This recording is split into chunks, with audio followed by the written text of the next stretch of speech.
Hello and welcome. My name is James Robinson, Jim Robinson. I'm the Dean of the Divinity School here at the University of Chicago, and it is my pleasure to welcome you today to the 2024 John S. Nuveen Lecture. Thank you all for being here, including our guests joining us on Zoom. John Nuveen was one of Chicago's most influential business leaders and an active civil and cultural leader with ties to many educational institutions.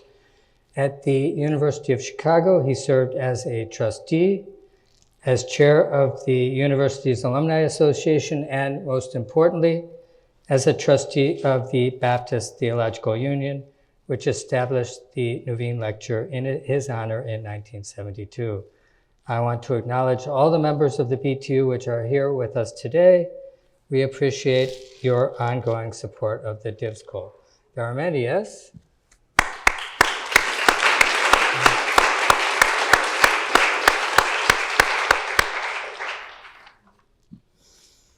Each year, a prominent member of the university's faculty is invited by the Baptist Theological Union and the Divinity School to deliver the Nuveen Lecture. Today, I'm honored to welcome Hans Joas, Ernst Troeltsch, professor for the sociology of religion at Humboldt University in Berlin. For 20 years here at the University of Chicago, Professor Joas has served as visiting professor in the Department of Sociology, teaching courses on contemporary social theory. He has also been a longstanding member of the Committee on Social Thought. Professor Joas's work concentrates on social philosophy and sociological theory, particularly American pragmatism and historicism, the sociology of religion, war and violence, as well as the changing values of modern society. His research has earned him numerous prizes, including the Max Planck Research Award in 2015, the Prix Paul Ricoeur in 2017, and the Distinguished Lifetime Achievement Award of the German Sociological Association in 2022. His latest book, Under the Spell of Freedom, Theory of Religion After Hegel and Nietzsche, published by Oxford in 2024, offers an alternative conception of the connection between modern ideas of religion and freedom. It has been praised as a passionate, pellucid discussion and a fresh and exciting contribution to the field. I would like to personally thank Professor Joas for accepting our invitation to speak to us today. His talk, Against the Hegelian Temptation, Global History Without Teleology, in addition to being the Nuveen Lecture, in fact, this is by my count the 50th Nuveen Lecture. It is by my count the 50th Nuveen Lecture after the first, which was given by Paul Ricoeur himself, the very first Nuveen Lecture. In addition to being the 50th Nuveen Lecture, this is also the plenary lecture for the 50th anniversary of the Ricoeur Society. This is the 50th anniversary conference. After the lecture, you are all warmly invited to join us in our common room on the first floor, where we will have a pizza dinner before a special film screening of Anuja. It's a very full program that the Ricoeur Society has put together for all of you. And now please join me in welcoming Professor Hans Joas to deliver the 2024 Nuveen Lecture Against the Hegelian Temptation.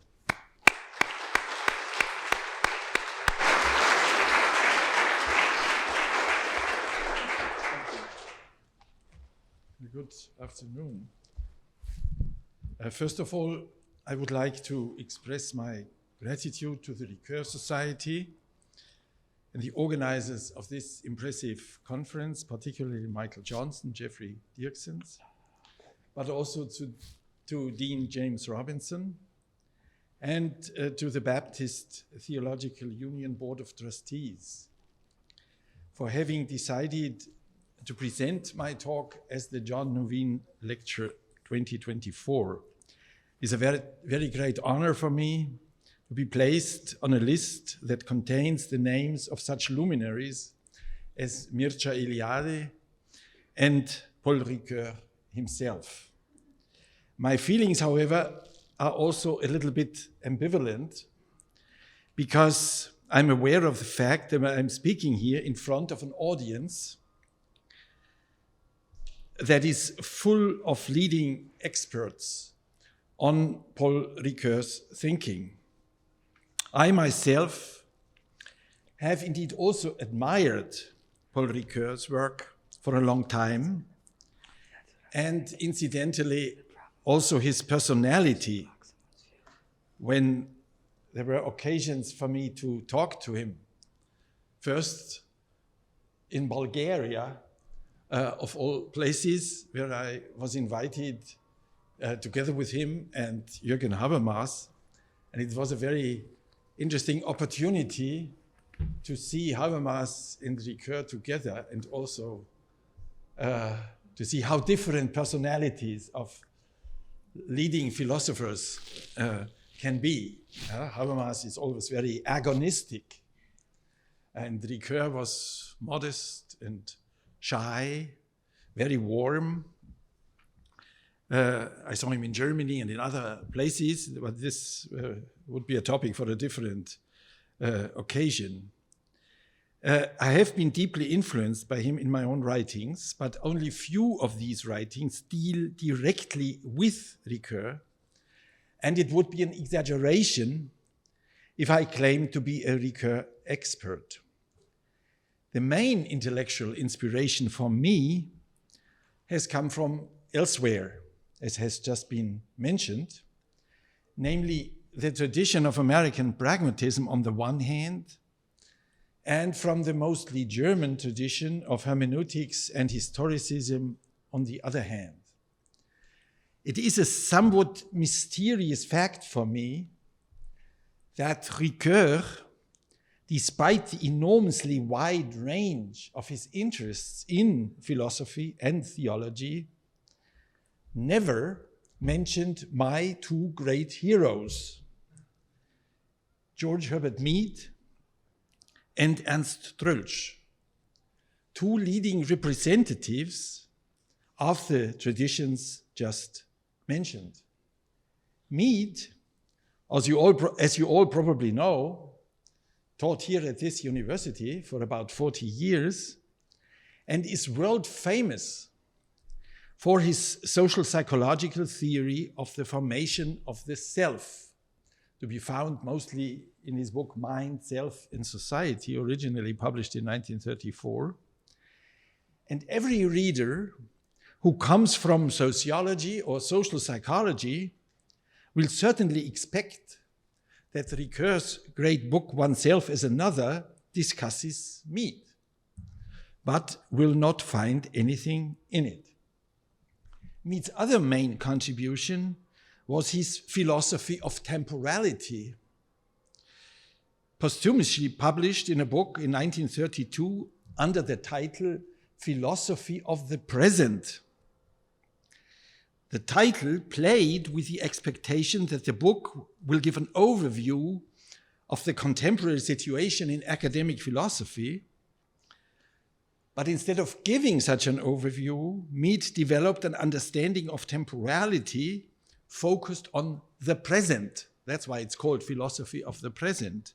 The past for Mead always is only given to us as a reconstruction in a present permeated by the expectations of a future. Mead therefore called causal determinism a philosophy of the past, and teleological philosophies of history a philosophy of the future. I'm sure that all Ricoeurians immediately grasp the affinity here, again, with Ricoeur's book, this time on time and narrative. But again, Ricoeur did nothing to discuss similarities or differences with Mead or other pragmatists in his book and his wide-ranging reflections. Let me perhaps say at this point that at the moment, both in France and in Germany, there are extremely interesting younger thinkers who try to go beyond Ricoeur, deeply influenced by Ricoeur, but try to go beyond Ricoeur by combining the pragmatist and the hermeneutical Ricoeurian traditions. I give you two names. One in France is Johann Michel, and at least one of Michel's books has been translated into English by David Pellauer, who has done so much to make Ricoeur known in the United States. So he's now also active in making Johann Michel's work better known. The title of the book is Homo Interpretans. And the German author I have in mind is probably totally unfamiliar to you. His name is Matthias Jung, but he has a whole series of, I would say, brilliant books bringing together the hermeneutical and the pragmatist tradition. Now, with regard to the German tradition of hermeneutics and historicism, Ricoeur sometimes referred to Wilhelm Dilthey and quite frequently, to Hans-Georg Gadamer, and also in a different way to Max Weber. But never, if I haven't overlooked anything, to Ernst Troeltsch.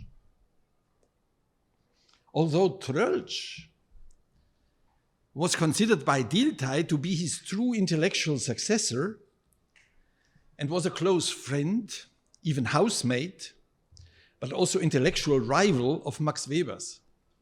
The Protestant theologian Troeltsch, in my eyes, is much closer to Ricoeur than Weber. Or Ricoeur should have recognized that Troeltsch is much closer to him than Weber was. But his main work, Troeltsch's main work, on the philosophy of history and the logic of historiography, in German der Historismus und seine Probleme, never found Ricoeur's attention. Probably because there is neither a French nor an English translation of it. But I have the good news that this 1,000-page book is now coming out in English translation, published by Fortress Press, and I have contributed a preface to it. I'm mentioning all this, of course not in order to blame Ricoeur, but to explain why I will not develop what I have to say out of a philological analysis of a specific work by Ricoeur, but instead relate the main points from a book of mine to Ricoeur's work, hopefully in a way that proves to be fruitful for an understanding and evaluation of Ricoeur's achievements. The title I have given to my talk, Against the Hegelian Temptation, is of course derived from Ricoeur, more specifically from a chapter in the third volume of his masterpiece, Time and Narrative. Toward the end of that volume, Ricoeur explains what he means by the Hegelian temptation and why he thinks that despite all admiration for Hegel as a philosopher that he clearly had, one has to avoid or renounce it.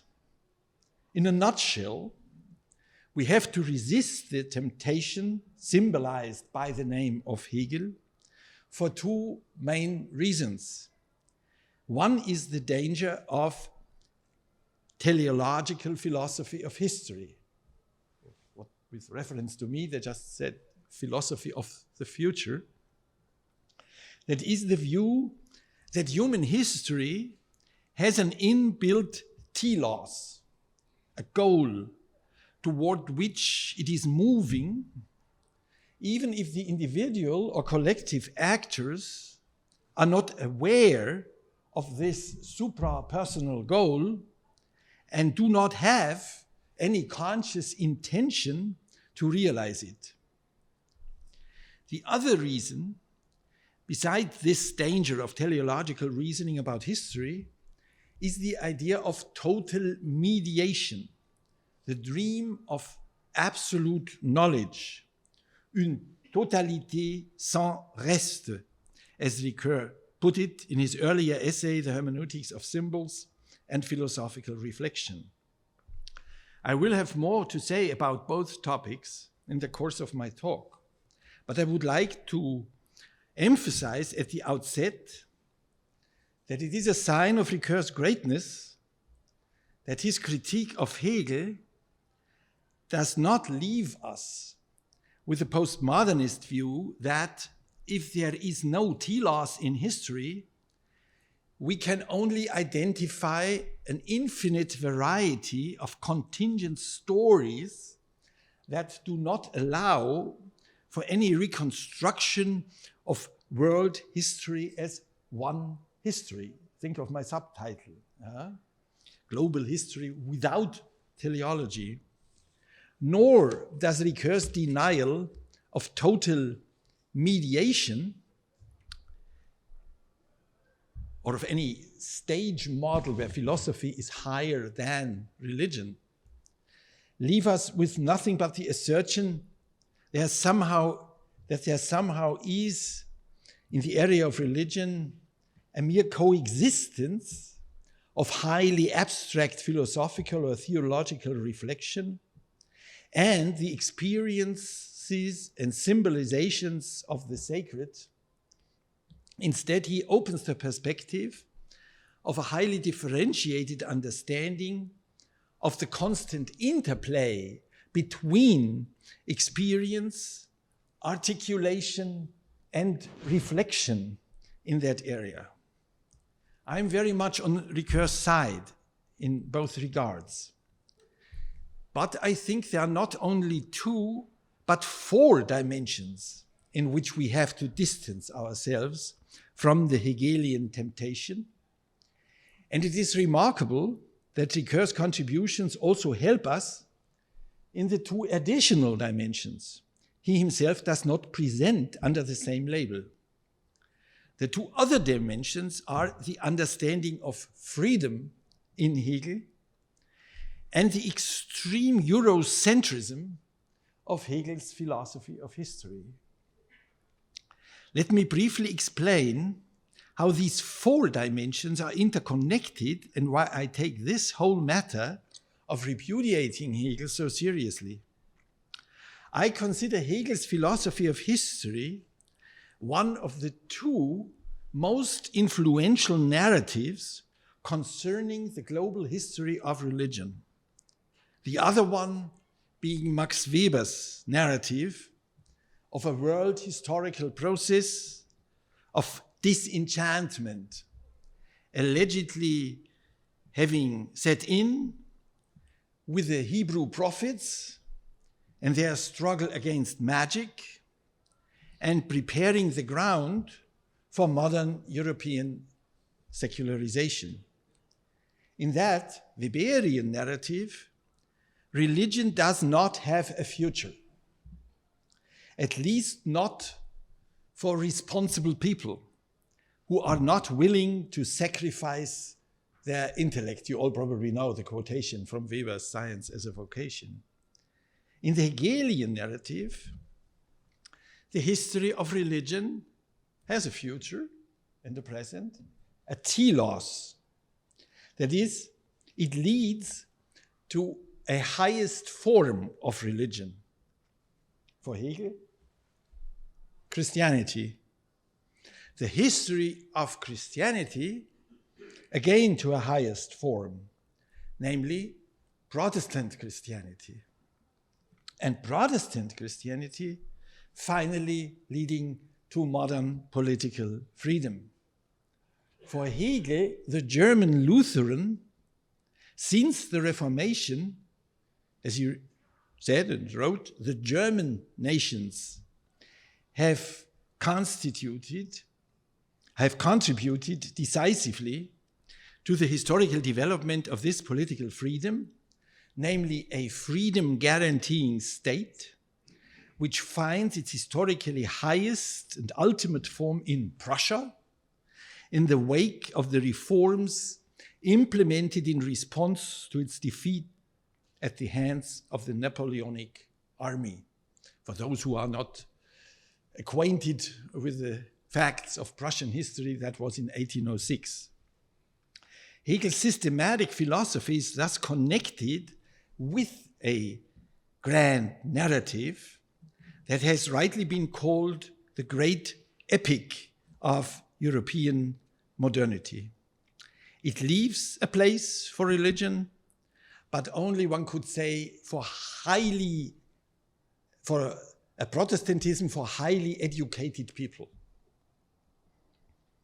You all know that this narrative has also deeply influenced the Marxist understanding of history, for which an additional step became necessary beyond the freedom guaranteeing state, namely social freedom, socialism, communism, and beyond Protestant Christianity to the abolition of all religion, including Christianity, including Protestant Christianity.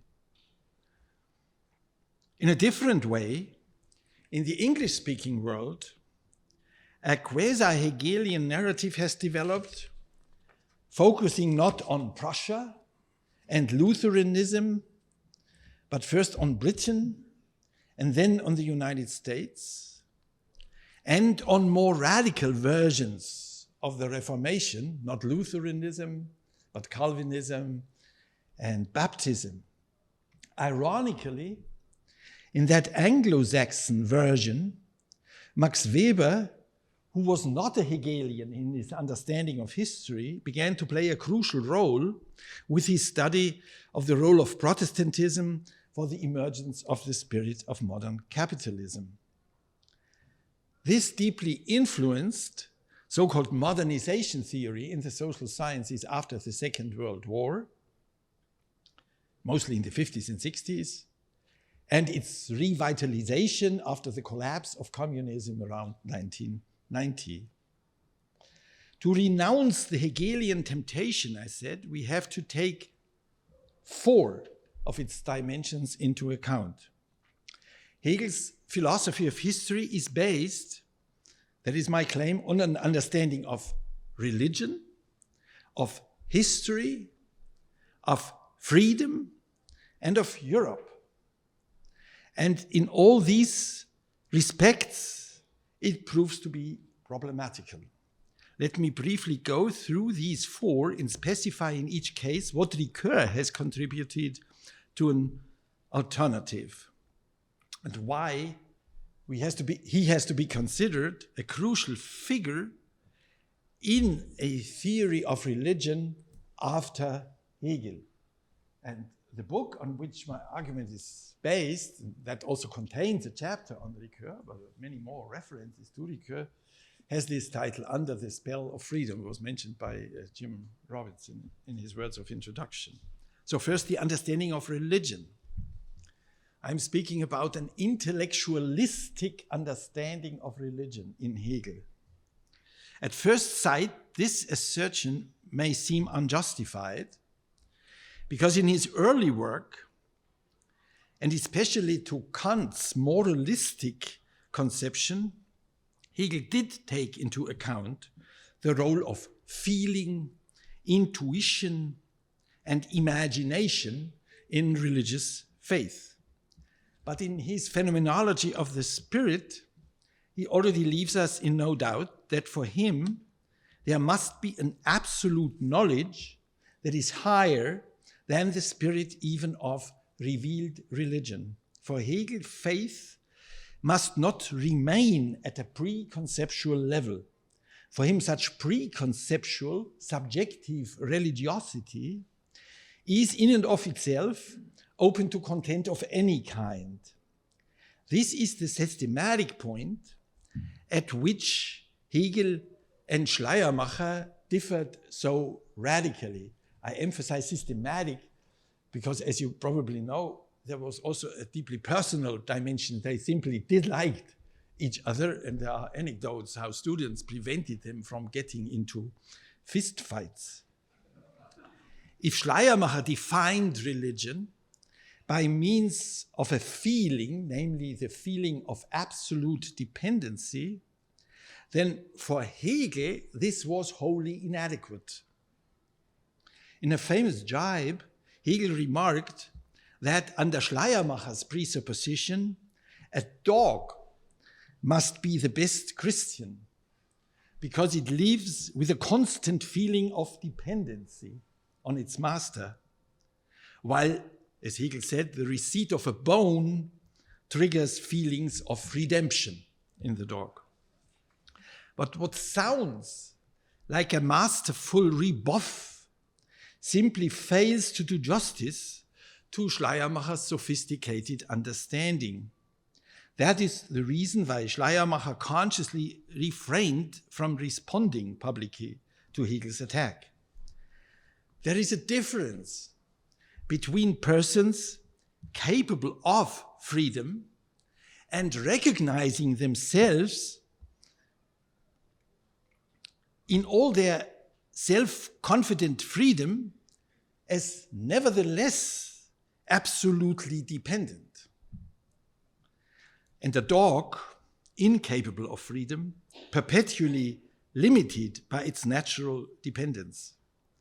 The key question is whether in religious feeling, or as it was to be expressed in later thinkers, for example, William James, in religious experience, certain cognitive content is present, always present, and in such a way that it can and must be articulated. If this is the case, feeling or experience are not random vis-à-vis their forms of articulation. Moreover, there are always limits to such articulation in a conceptual mode. The experience of the divine going beyond our ability of conceptual articulation. Conceptual articulation then will be experienced as limited, one-sided, and even impoverishing with regard to the experience itself. This statement raises difficult questions, both for the interpretation of Hegel and for the theory of religion in general. If I turn to Ricoeur's contribution, I first have to mention that he did not deny the problematic character of Hegel's intellectualistic understanding, but offered a very generous interpretation of Hegel's very late lectures on the philosophy of religion, and claimed that Hegel, toward the end of his life, might have been on the way back to a less concept-oriented perspective. That's in Ricoeur's essay, Le Statut de la Vorstellung, in the philosophy of religion of Hegel. You can find that in the volume Lecture 3. More importantly, Ricoeur himself wrote several pieces on the interplay between religious experience and religious language. As Ricoeur saw it, and this is the main topic that here I'm dealing with in the book, phenomenology has developed the ability to reconstruct those experiences in which the subject opens up to the wholly other, une altérité intégrale.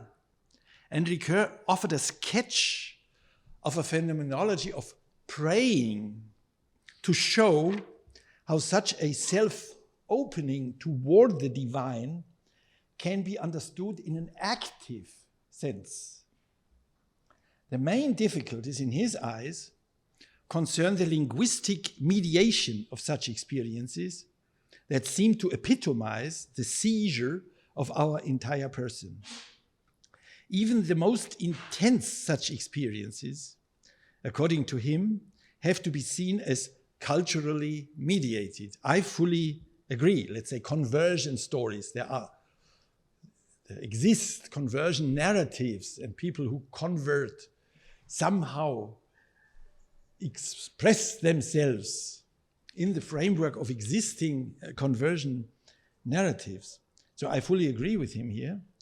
But Ricoeur then elaborated his understanding with reflections on the ways how religious self-discovery is possible through the reading of the Holy Scriptures. How the book can become a mirror for the reader. This path is doubtless possible, And Ricoeur is clearly speaking here on the basis of his own personal experience.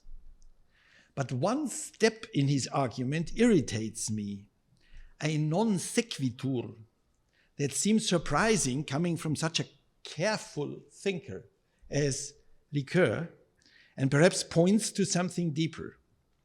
I have no objection to the argument that the phenomenology of religion is only possible as a hermeneutic endeavor. But I do not understand why such a hermeneutic should first and foremost be a hermeneutic of sacred texts, and not a hermeneutics of, for example, texts about religious experience, as, for example, in William James's 1902 work, The Varieties of Religious Experience, in which you find texts by religious virtuosos, but also by people like you and me, in which those people talk about their conversion or loss of faith, their experiences of prayer, their mystical or sacramental experiences. Moreover, even the step toward a hermeneutics of texts may be premature, as this tends to blot out the interpretation of oral and non-linguistic articulations of religious experiences. The study of autobiographical narratives of religious experience would also fit perfectly with Ricoeur's emphasis on the formation of selves through narrative. There is, however, a text by Ricoeur that goes beyond this, I think, overly text-centered perspective, namely Manifestation et Proclamation, originally published in 1974. The older text, oddly enough, turns out to be less language-centered than the later one.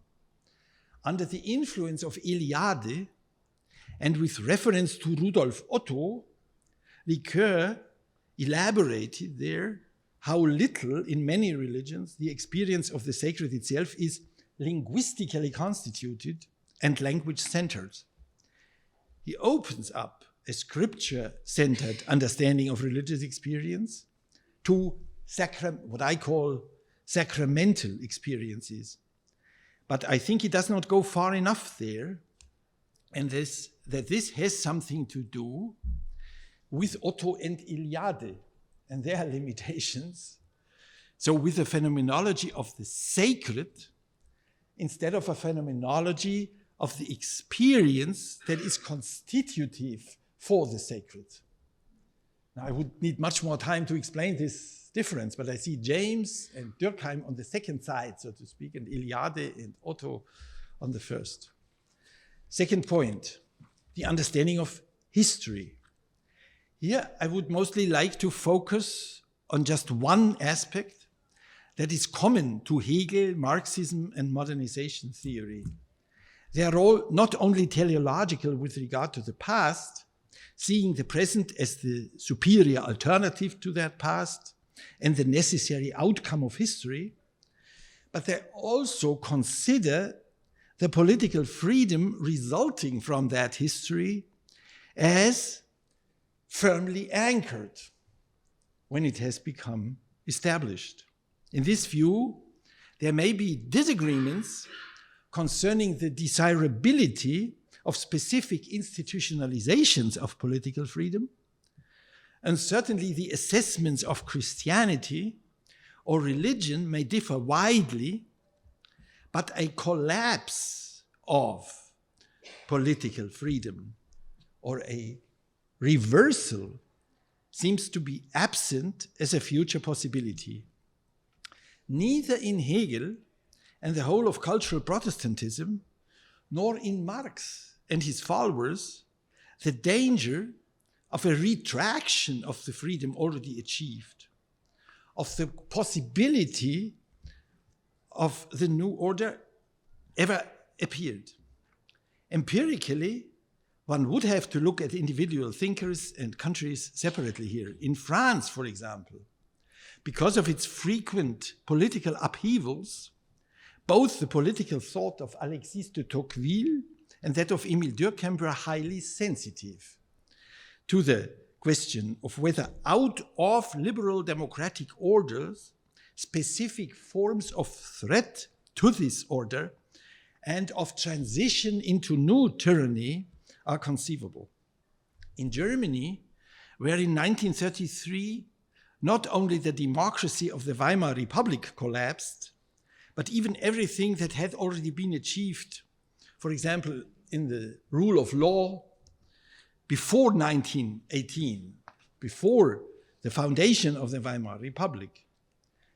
In the US, this question became a hot topic in the long years of the Great Depression.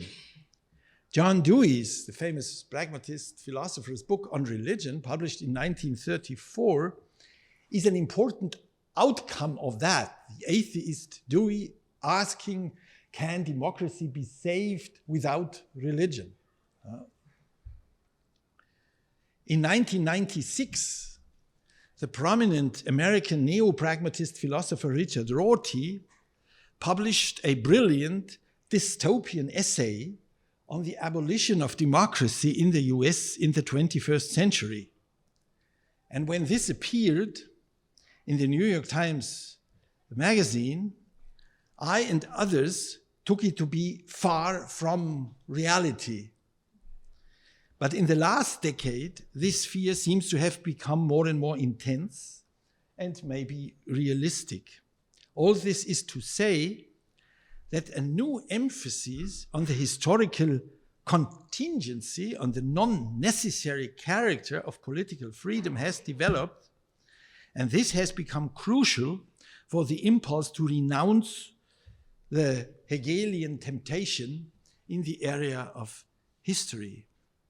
In this respect, both Paul Ricoeur and I mostly rely on the same thinker, namely the German historian Reinhard Koselleck, and that's why I devoted another chapter of the book to Koselleck. He is the main reference in Ricoeur's sketch of a hermeneutics of historical consciousness in Time and Narrative again. I have this chapter on him in my book and can only mention on this occasion, and this very briefly, two aspects of it. One is that for Koselleck, and also incidentally for Karl Jaspers, after World War II, a critique of Hegel's philosophy of history did not mean a return to Kant. Jaspers and Koselleck no longer saw, and here I quote Koselleck on Jaspers, the prospect of a linear forward projection of increasing freedom. They both strictly rejected all the forms of reinsurance once capable of finding hope in history itself. It would, however, be a misunderstanding to conceive of their fight against the philosophy of history as a rupture with historical thought, or even worse, with the value of freedom. On the contrary, its aim was to achieve a view of history anchored in a radical awareness of contingency, one that has erased all traces of teleological or evolutionist faith in the progress of political freedom or in its future stability and security. It is precisely this that makes Koselleck's work so incredibly topical and important to the elaboration of an alternative to Hegel. The other aspect I would like to mention is that Koselleck has done more than any other thinker to interpret teleological claims of inevitable historical futures, not simply as claims about historical tendencies. His most famous book, that exists in English translation also, Critique and Crisis, the book on the Enlightenment, clearly taught us that claims of historical inevitability must themselves be understood as weapons in the battle of opinion. the political battle of the Enlightenment intellectuals against the absolutist state took the form of historico-philosophical interpretations of the outmoded status of absolutism. Their prognoses of the disappearance of Christianity in the future, or of religion in general, had a similar character. An open repudiation of the faith was often replaced by the thesis that religious faith is outmoded, backward, behind the times. And this, I would say, is very common in our culture today. Unfortunately, even Koselleck himself, however, used expressions like post-Christian and post-theological age when he was speaking about the present. As a result, the greatest champion of historical contingency failed to see the contingency of religious history and the contingency of secularization. That's the title of my chapter, the contingency of secularization. This is something Ricoeur clearly did not share with Koselleck, and I'm on his side in this question, having devoted much of my efforts to the critique of the so-called secularization thesis. Third, the understanding of freedom. Hegel is considered by leading contemporary thinkers like Robert Pippin, the longtime chairman of the Committee on Social Thought, and Axel Honneth in Germany, with whom I wrote books when I was very young, as the philosopher of freedom. And it may sound strange at first to criticize him on that front. Leaving aside many complex questions of interpretation, my point here is that Hegel failed to consider the idea of the indebtedness of freedom, and that this idea was developed much more consistently only later, particularly by Paul Tillich, who also was a professor here at the Divinity School, who took his inspiration from Ernst Röltsch, and then by Paul Ricoeur himself. For example, in his brilliant piece on theonomy and or autonomy, originally published in a Festschrift for the famous Protestant theologian Jürgen Moltmann, who died a few months ago at the age of 96 or 98. To make myself understandable, let me briefly explain what the problem here is. And I try to go away. I liked what you said, Bill, yesterday, Bill Schweiker, not moving from theology to ethics, but from ethics to theology. So the next few minutes are a little bit in this genre. I think the starting point must be the question of whether, and if so, to what extent, we do in fact perceive ourselves in our everyday lives as beings capable of making our own decisions and taking consequential actions. The sense that we do seems not to be equally pronounced in all people, nor does it seem equally strong in every phase or at every moment of life. We may be so constrained by the force of circumstance or others' power that while we do not doubt our ability to act in principle, we do doubt that it can be realized under prevailing conditions. Yet we may also doubt that we have this fundamental ability. For example, if we perceive ourselves as entirely driven by an addiction, or as an object of our own compulsivity, or if we are depressed, if we feel empty inside, devoid of any motivating impulses. All such experiences show us that neither our fundamental ability to act nor our concrete scope for action are self-evident givens. They depend on certain enabling conditions, which we can try to apprehend through reflection. If, on the other hand, we perceive ourselves as free in a pleasurable, perhaps even euphoric way, in the context of playing, for example, creative achievements, or successful interaction, this too may prompt reflection on the conditions of possibility for this feeling. Precisely because in the case of play, creativity, or the success of an interpersonal relationship, we depend in part on obliging, fortunate coincidences, while our own inspirations delight and surprise us. We are pushed beyond the mere attribution of our own actions to ourselves. Even the most secular intellect will presumably trace back their own ability to act freely to something in their past. For example, the love of their parents and the way they were brought up, or to favorable conditions at school, in a sports club, political youth organization, church community, and possibly to the peaceful character and political culture of their home country.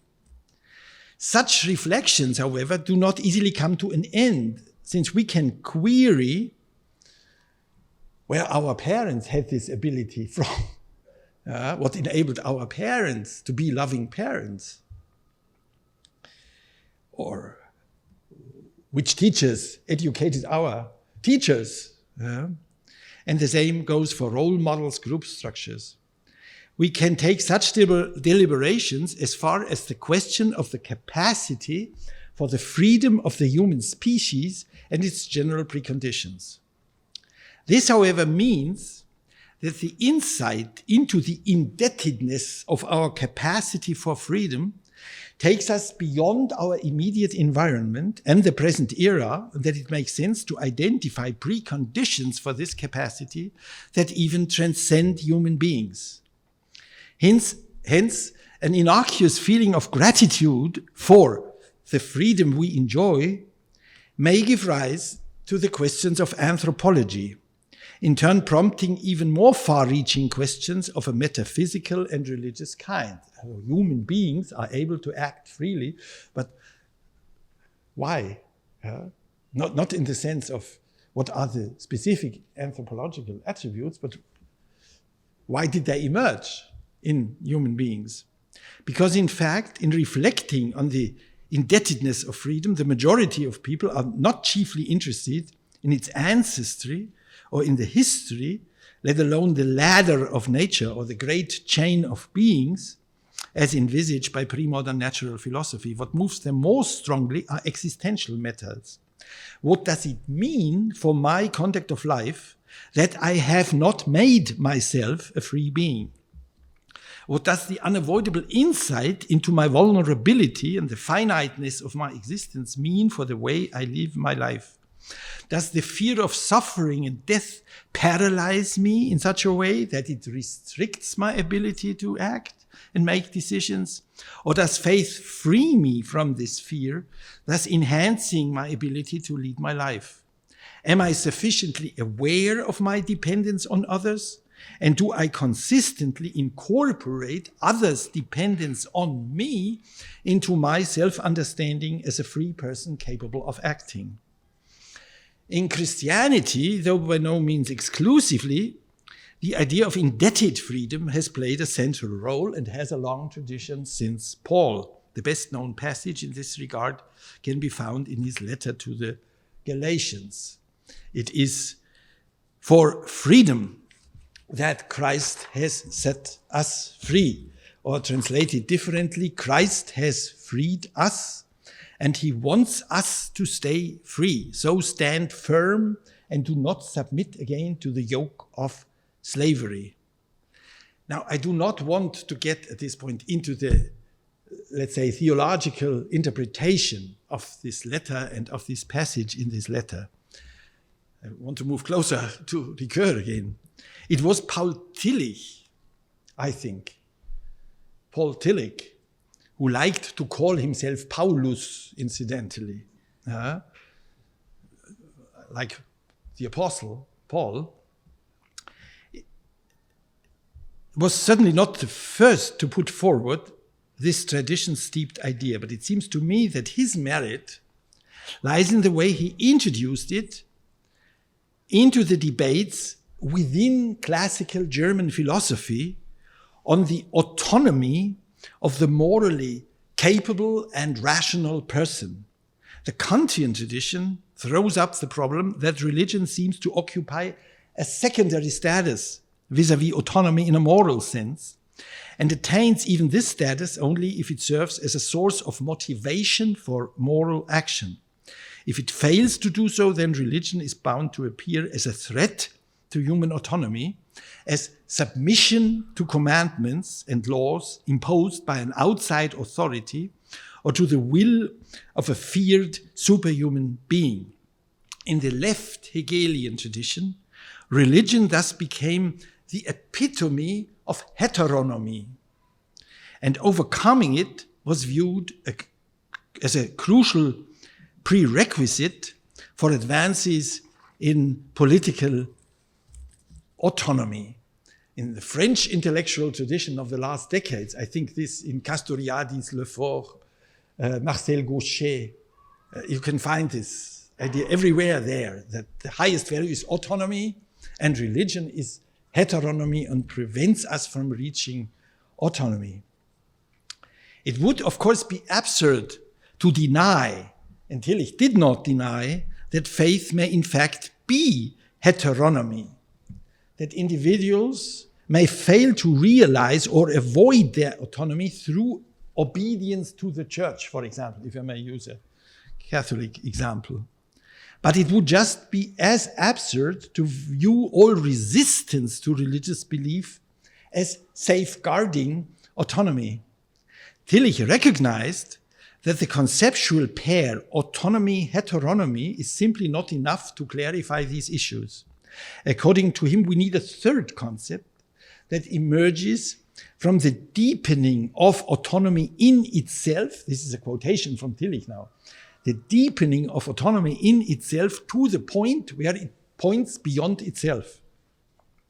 This is exactly what opens up to us when we reflect on the conditions constitutive of our freedom. Tillich referred here to theonomy, because he saw a path to God in this reflection on the conditions of our freedom, a path that does not contradict the ideal of autonomy. Theonomy, perhaps not the ideal expression for what he had in mind, is not intended to denote blind submission to a sacred law or divine will, but rather a becoming aware of the indebted character of our freedom. In such a turn to God as the source of one's capacity for freedom, the aspiration to freedom remains undiminished. It is, however, changed from within, in that the free individual is no longer fixated on their own autonomy, and the free collective is shielded from the hubris associated with the wholesale planning and organizing of every sphere of human life. This also engenders an inner freedom when dealing with external pressures and with social and political orders. It gives rise to a respect for the indisposability of the other and of nature, even of one's own life.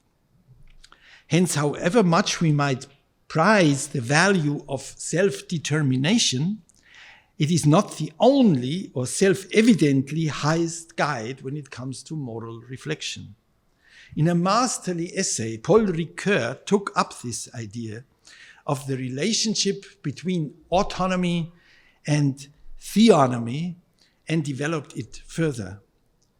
Tracing this relationship from the New Testament back to the revelation of the Mosaic Law, especially in its concentrated form in the Ten Commandments, his starting point here is the entangling of the bestowal of the law with the story of liberation. This is a quotation from Ricoeur. From enslavement in Egypt and the development of an idea of loving obedience. A theonomy understood in this way, Ricoeur told us, and this is the crucial point here, is not opposed to autonomy, but dialectically interwoven with it. In Ricoeur's language, what we are dealing with here is the interplay between love and justice. According to him, the ethic of love does not break with the demands of justice, but modifies them in a range of ways, while also being modified by them. My chapter in the book mostly emphasizes his idea of the sieve of norms. And again, I was very happy that Bill Schweiker was referring to Ricoeur's ideas about the sieve of norms yesterday. I think Ricoeur shows how, or one can show how he developed out of these elements a conception in which the Kantian or Habermasian motive of moral universalism is affirmed and preserved, but also mediated by the emergence of our value commitments out of our contingent experiences and the narrative constitution of ourselves. Now, very briefly, the fourth point, Europe. No one would seriously dispute today that Hegel's philosophy of history is Eurocentric to its core. He dealt with pre- or anti-state societies only in his introductory observations on geographical foundations. So non-historical preconditions, geographical, yeah? Because he was unwilling to dignify non-state societies with their own history. For Hegel, history begins with the state and writing. And history in this sense allegedly begins with China. But what he had to say about China is marked by a profound denigration of its traditions, both state and religious. A ahistorical patriarchal despotism, that's a quote from Hegel, undergirded by Confucianism, are said to be characteristic features of China. And for him, this, of course, embodied the opposite of the idea of freedom. India is depicted as completely ossified in its caste system. In all this, Hegel was not simply a victim of the prevailing European prejudices of his time, but played a major role in confining the world historical importance of Asiatic civilizations to their distant past, and also forcefully endorsed the European subjugation of Asia. His views were not only Eurocentric, but also Christianocentric, while we today should adopt a humbler relationship to Christianity and a more curious and open-minded relationship to other religions. This is the crucial motivation behind my own attempts, as you may know, together with Robert Bellar, to take up Karl Jaspers' ideas about an axial age in the sociology of religion and to investigate the global and not only Western or Christian or Judeo-Christian history of moral universalism. I think that Paul Ricoeur would be on the same side here. But to be honest, I haven't done serious research on Ricoeur's views in this regard. The South African philosopher Ernst Wolff, who now teaches in Leuven in Belgium, has written, and actually given me a copy of, his masterful book on Ricoeur's attitudes to colonialism, anti-colonial struggles, post-colonial questions, geopolitics, and so on. What I could say in this respect, I have from him, and think it does not make sense to repeat these things here. it is probably sufficient to say that Ricoeur was clearly aiming to renounce the Hegelian temptation in this fourth dimension as well. Now, the conclusion to renounce this temptation is not merely a negative position, but opens the vista of a positive project, namely an investigation of the global history of moral universalism in all its plurality and contingency. Methodologically, such a history cannot be a mere narration, nor can a justification of moral universalism be exclusively based on a purely rational argumentation à la Kant or Habermas. But the Hegelian combination of rational justification and historical narration is also untenable. For the methodological alternative, we need something, and I've called this something an affirmative genealogy. The term genealogy is taken from Nietzsche and Foucault,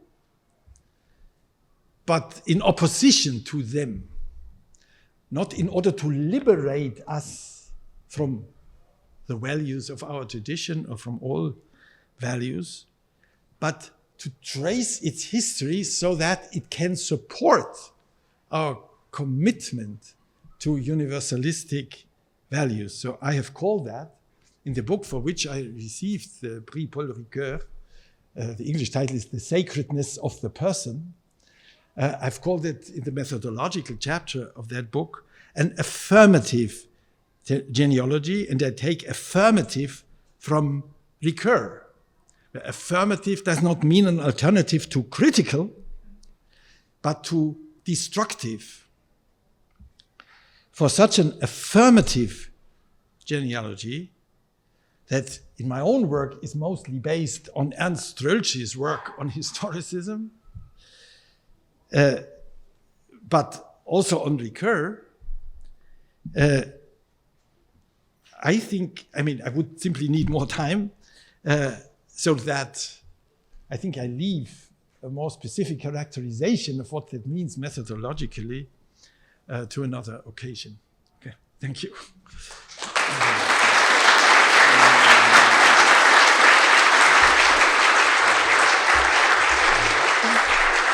Of course.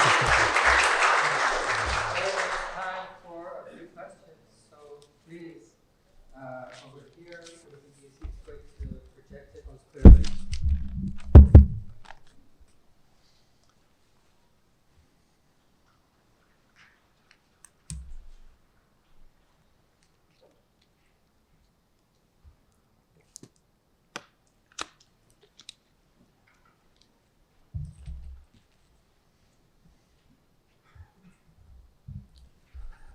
Thank you very much for this very, very deep, very rich reflection. I have one question. It's about your analysis of freedom. Mm-hmm. And it's concerning the attempt of Ricoeur to think what he calls relative autonomy. The adjective is very important in Ricoeur, or it's also what he called in the philosophy of the will a receptive initiative. I think that what Ricoeur defines as receptivity is precisely linked to the creativity of imagination. And it's why he makes a strong distinction between receptivity to imagination is very different from a situation of obedience of the will. And my question is, I know your fantastic book about the creativity of action, and I would like to know if you agree with this idea that the action needs a receptivity to the creativity of imagination. Absolutely. I absolutely agree. You know, as I said in the beginning of my talk, my own thinking is very much based on American pragmatism. And there are all sorts of rumors always about what pragmatism is. If I'm asked to say in one sentence what it is, I say it's an understanding of the creativity of human action. And where does the passive or receptive come in there? Different from, let's say, rational action models where you think, you make a decision, and then you pursue that goal with the cheapest means or in the technologically most appropriate manner. The pragmatists think that you cannot act without encountering difficulties. And when you encounter a difficulty, you may be a more experienced actor. You will have fewer such surprising moments because the routines are there. But even the most routinized and most experienced actor will encounter difficulties. So the question is how to deal with these difficulties. And it doesn't help, as we all know from our everyday experience, to say, I have to solve this problem. I have to become more and more disciplined, so to speak, to solve the problem. It doesn't help. Because the only thing that helps is a certain distancing from the problematical situation, a certain liberation of your inner impulses. So take a break, make a walk or something like that, and then it may suddenly occur to you, so to speak, by not thinking about the problem. Somewhere in the back of your mind, probably you are still thinking about the problem, what the solution could be. And I had a very brief allusion to that in the text when I was speaking about our self-enjoyment of being capable to act, that the experience of finding a solution has an emotional quality that can make you euphoric. You understand? I am the one who found this solution. I just had a good idea.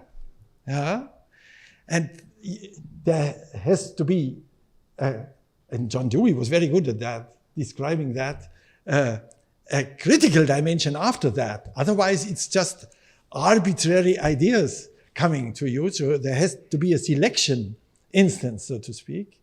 But for the core of the creative process, this opening up both to your inner life and to the world around you is crucial, both to impulses coming from inside you, so to speak, and attributes of the situation that you have not paid attention to before, but to which you suddenly pay attention now in this situation of crisis. If you allow me to add one thing, this original model, you could say, of the pragmatists was developed with regard to what Habermas would call instrumental action or technical such things. And the great achievement of George Herbert Mead, to whom I referred in the beginning, was that he transferred it to interpersonal processes. The difficulty in an interpersonal process is, for example, that I realize I have been seriously misunderstood by this other person. Or the other person says something to me that demonstrates to me that either the intellectual content of what I said or maybe my emotions, my mood. Somebody may say to me, why are you so angry at me? And I say, but I'm not angry at you at all. Why do you think I'm angry? And so Mead is very good in describing how creativity plays a role in the formation of interpersonal relationships also. So the passive or receptive dimension is an inevitable component of creative processes, yes.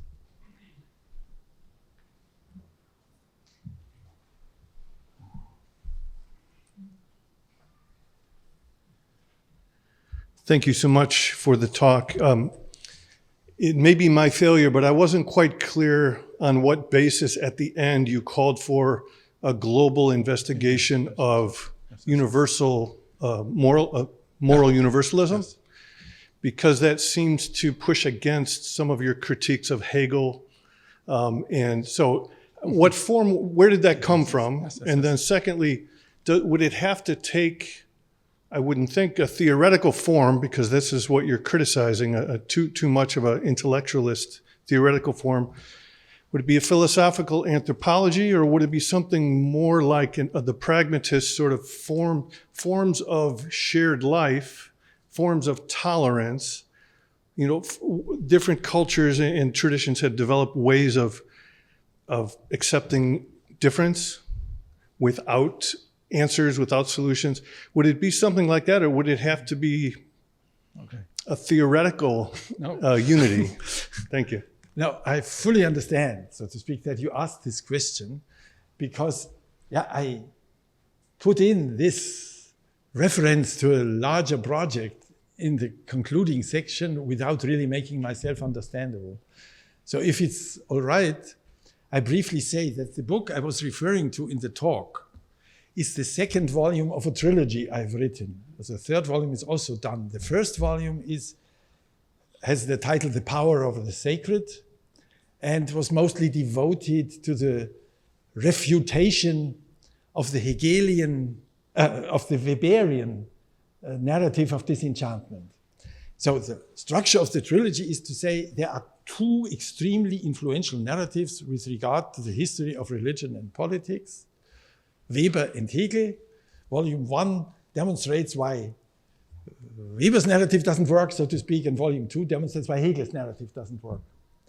And the third volume, that isn't out in English, is not even out in German yet, but it's done in press, offers the alternative to both narratives. Now, in which way? Not in the way of a philosophical anthropology, although I have nothing against philosophical anthropology, incidentally. And when I said that Johann Michel goes beyond Ricoeur, what I had in mind was, of course, that Michel, like the pragmatists, tries to offer also an anthropological foundation for our ability to act, to interpret, and so on. You know, a biological foundation for that. That I think under the influence of Heidegger, Gadamer was not interested in, and Ricoeur was not interested in either, but that should be an important part. But that's not the purpose of my third volume. The purpose of that is to offer an affirmative genealogy of the global history of moral universalism. That's probably too much to transport in one sentence. Global, because I want to get away from this Eurocentric or Christianocentric history of moral universalism. We have to ask, is Buddhism originally also a moral universalism? Is Islam a moral universalism? Is original Confucianism a moral, or to what extent is it true? And so on. What about Judaism, that had always been stereotyped by Christians as the opposite, so to speak? The Christian self-image is we go beyond the limitation. But this can also not be defended. So global history, and the way I do it, if are we under very serious time pressure? Or do you, okay. Now, the way I do it, I said in the end, this is neither a purely rational argumentation, why is moral universalism justified in an ahistorical manner, nor can it be a simple historiography, of course, nor can it be this combination of rational argumentation and narration as in a teleological philosophy of history. So how can it work? Now, my basic idea was that we cannot understand the history of moral universalism apart from the history of what I call political universalism, namely imperialism, empires, the ambition to rule the world. If that is correct, I think you see that for the emergence of moral universalism, an opposition to empires played a constitutive role. I think what we Christians call the Old Testament is full of stories, of course, about the Assyrians, Babylonians, Egyptians, Persians, and so on, and why our God is higher than even the most sacralized ruler of the most powerful empire in the world. But moral universalism does not simply remain an anti-imperial force in this sense, but can be appropriated by empires as the ideal ideology for the legitimation of the expansionism of an empire. Now, I will not go through the whole of world history, but being mostly a sociologist, I constructed theoretical problems of this kind. Why did moral universalism emerge? What happened to moral universalism when it was appropriated by empires? What happened when a morally universalist religion like Christianity assumed it could rely on an existing empire, the Roman Empire, but suddenly had to anticipate the collapse of that empire? That's the framework in which I think one has to understand Augustine. So you understand, it's a specific attempt to write a theoretically informed, affirmative genealogy of moral universalism. That is not the only consequence you can draw from that. Of course, there are consequences with regard to our understanding of religious experience and on all four accounts, but that's in the architecture of my writings of the last 10 years, so to speak, that is the main thrust.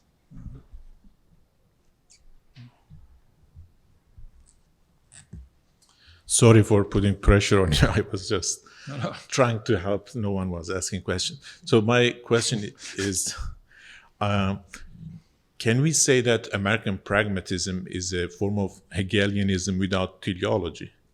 Because telos eliminates the surprise element. So it's like by American pragmatism basically injects charisma, opportunity for gratitude, forms of grace in encounters lying ahead, and another aspect of American pragmatism, it's democratic, which, Anyway, so maybe I will stop. I think Thanks. we would have to differentiate between the different pragmatists. There are 4 of them are particularly famous. The founders, the first 2, Charles Peirce and William James, had nothing to do with Hegel. James even, I write somewhere in the book also how James asked his students never to enter into the Hegelian labyrinth. If you enter, you will never find out the way out again. So keep away from it. And Peirce, of course, there is an important tradition of interpreting Peirce as the semiotically transformed Kant. I don't have time to go into, he was also not only deeply influenced by Kant, but also by Schiller, the German Schiller. So it's different with the second generation. John Dewey and George Herbert Mead clearly both started out as Hegelians and transformed Hegel's thinking first in the direction of, let's say, Darwinist foundations for Hegel's thinking. Richard Bernstein has called, I think, if I remember that correctly, has called Dewey a Darwinized Hegel or something like that. And the same is true for Mead. And maybe since we are here in Chicago, I cannot resist the temptation to mention that in the historiography of sociology and psychology, Mead was labeled a behaviorist. And that I found out how important Hegel was for him in his early work. And I found that out as a doctoral student in Regenstein Library here, almost 49 years ago. So he had many early publications on Hegel. But of course, both Dewey and Mead, for whom it would be true to say it's a kind of transformed Hegelianism, moved very far away from Hegel in the later course of their work. So I would not bring them too closely together, even the latter two.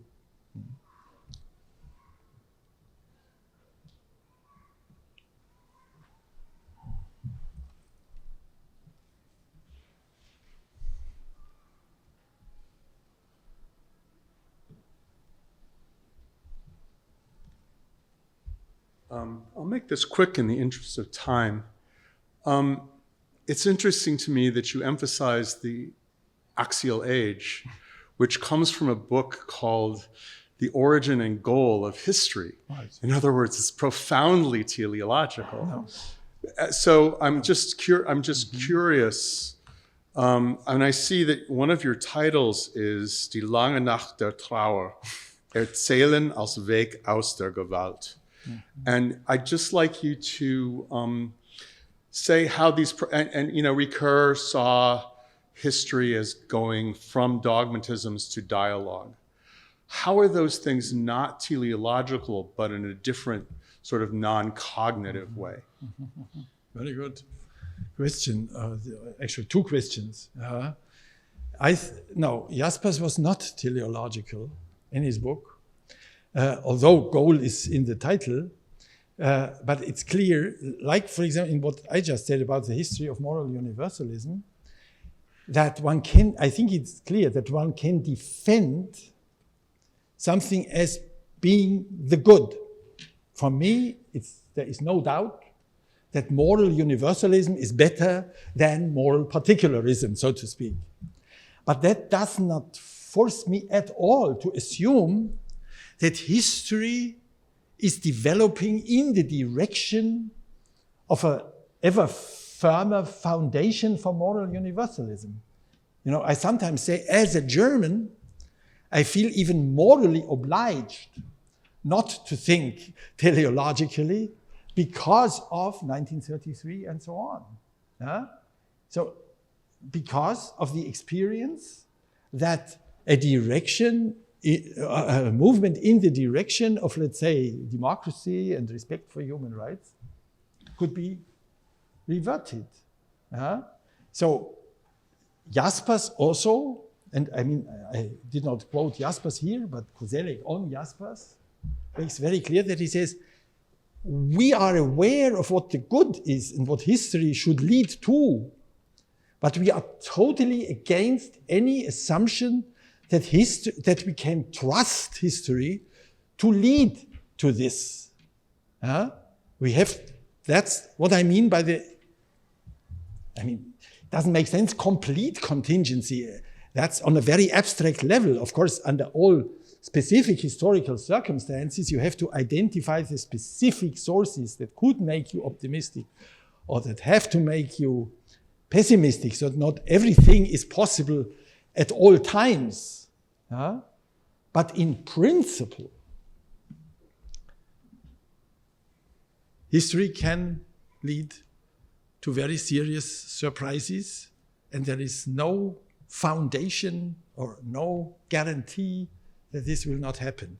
And the second, interesting, with the internet, you have discovered my short book on narration as a way out of violence. That is actually an interpretation of a German novel called, by Alfred Döblin. The title of the book is Hamlet. Okay, but I think I shouldn't get into that, but I interpret this novel as, as a novel about the traumatization of a soldier in a war, because he was very seriously wounded and took him a long time to recover and so on. And that how this experience of being traumatized in the war leads him to ask the question, what led to that war? And who is guilty? And what can I do to prevent something like that from happening again? So how a certain dynamics of dealing not with overwhelmingly positive, but with overwhelmingly negative experiences can be a dynamic force in history.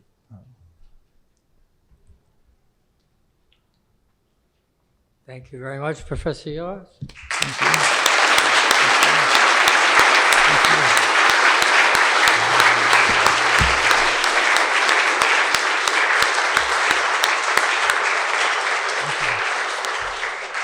And there is dinner in the common room.